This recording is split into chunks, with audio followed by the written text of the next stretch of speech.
जय हिंद, जय भारत। मैं शमशाद शेख। लड़ाई लगी है इजराइल हमास और फिलिस्तीन के बीच में।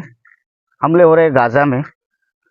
पर हमारे देश में ही कुछ लोग हैं जिन्हें शुद्ध भाषा में अंधभक्त कहा जाता है और दलाल मीडिया भी कहा जाता है।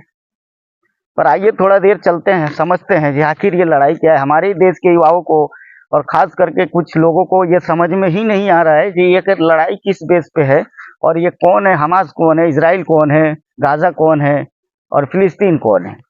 तो मैं आपको बताता हूँ। अब एक छोटा सा उदाहरण ले लीजिए आप।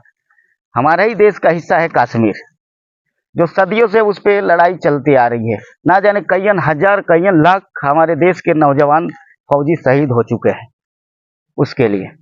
हर बार पाकिस्तान अपना दोगलापन दिखाता है, हमारे देश के सीमा में घुसता है और हमारे देश के सैनिकों को मारता है और खुद भी मरता है।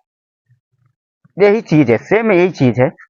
अब आप समझिए, हम बोलते हैं हमारा देश का टुकड़ा है कश्मीर, तो हम दावा करते हैं जहाँ हमारा है।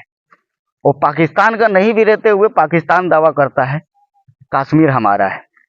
और लड़ाई इंडिया पाकिस्तान के बीच में, इसीलिए तनाव बना रहता है।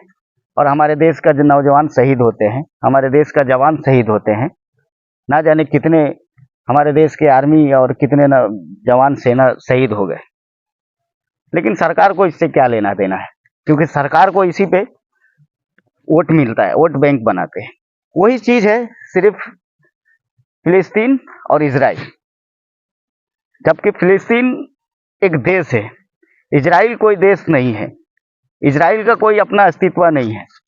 दूसरे के देश में फिलिस्तीन वाले अपने देश में बसने को दिए, जिस तरह से हम लोग पाकिस्तान वाले को अपने देश का एक हिस्सा दे दिए कि आप रहो भाई, अपना गुजारा करो। फिर भी वो अपना आगे नहीं बढ़ पाते हैं तो उनकी गलती है। इसी तरह से जो फिलिस्तीन वाले हैं, इजराइल वाले को रहने को जगह दे दिए। और ये सबसे ज्यादा आग लगाता है ये अमेरिका वाला, क्योंकि इनको पता है ये लोगों को गुमराह करता है। जिस तरह से ये हमारा ही देश में, हमारे देश का मीडिया क्यों हर जगह ढिढोरा पीटा जा रहा है हमास और इजराइल और फिलिस्तीन को लेके, क्योंकि इसी पे सभी देश के लोग राजनीति करना चाहते हैं। चाहे कोई भी धर्म से बिलोंग करता हो, कोई भी कास्ट का कोई हो, सबको अपने अपने तरीका से ब्रेन वॉश किया जा रहा है कि भाई हमारा वोट बैंक मिले। लोग बेगुनाह मारे जा रहे हैं, बेकसूर मारे जा रहे हैं।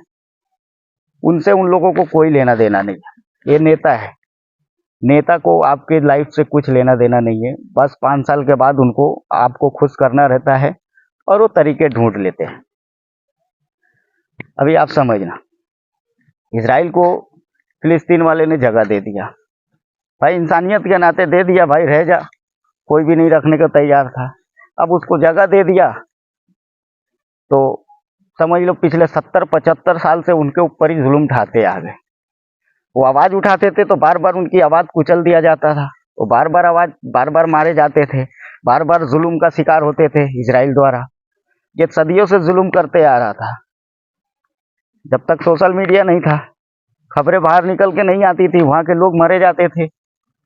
लेकिन कोई भी चीज का एक सीमा रेखा होता है, एक दायरा होता है, एक लकीर होता है। वो लकीर पार कर दोगे तो किसी का भी कितने दिन चलता है। आज उसने आवाज उठा के अपने ही देश को बचाने के लिए, अपने ही लोगों को बचाने के लिए, अपने ही लोगों का हक अधिकार दिलाने के लिए जब आवाज उठाया तो पूरे देश में निंदा होने लगी। और इसमें भी धर्म जाति का गेम खेला जा रहा है। मेरे भाई, वहां के जो बेगुनाह मर रहे ना, वहां के जो बच्चे मर रहे हैं ना, वहां के जो औरतें मर रही है ना, उनकी क्या कसूर है भाई।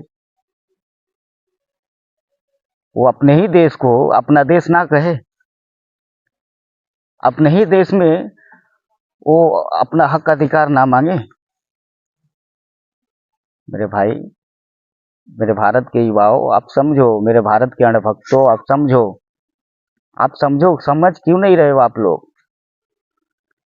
आप लोग दो मीडिया को बुला लेते हो, माइक अपने मुंह में ठुसवा लेते हो और भौंकने लगते हो पागल कुत्ते की तरह। ना ही आप लोग को कुछ मालूम है, ना कुछ जानकारी है। आप लोग को समझनी पड़ेगी ना मेरे भाई।